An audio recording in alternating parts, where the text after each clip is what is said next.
Hi everyone, and welcome to another week of Remodeling Unscripted. This week we're going to talk about cabinet hardware, and we're going to do a quick 2-minute drill on just what's behind the selection process of cabinet hardware.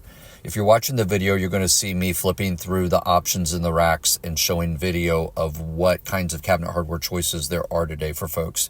But I'm going to boil it down to a handful of things that we think about. The first thing I'm going to tell you is that we think about finishes. We want you to understand that there are a number of color options. Whether you're going with the satin nickel or the polished chrome or a brass finish or the bronze or a matte black, all of the options that you see in sink faucets and light fixtures are available in cabinet pulls and then some. The next thing I'm going to draw your attention to is pulls versus knobs. People will ask what should they do, and our answer is you could do either or both. Oftentimes people will do a knob on a door and a pull on a drawer, but not always. We have many people that do all pulls on doors and drawers. And then when we go through that process, you'll see that there are shorter pulls and longer pulls, and you'll see that there are round knobs and there are square knobs.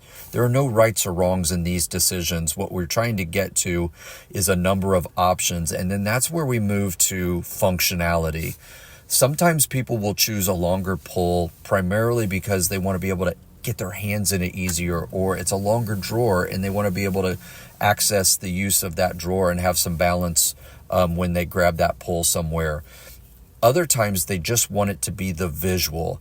And that's what's most important, is that you understand that there's no right or wrong in the process, that you could do very long pulls on doors, on typical cabinet upper doors, and it can be an aesthetic feature, or you could do something that's small and normal and just more accessible and easy to get your hands on.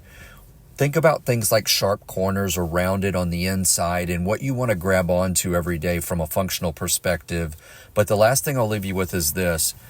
At some point, you may get tired of these and you may want to change them. So I want you to think about the size of the pull that you're thinking about using and making sure it's a standard size so you can replicate it.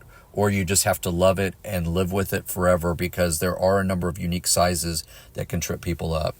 I hope this has been helpful to you. If you have any questions, as always, reach out to us. Have a wonderful week, and we'll talk to you next week.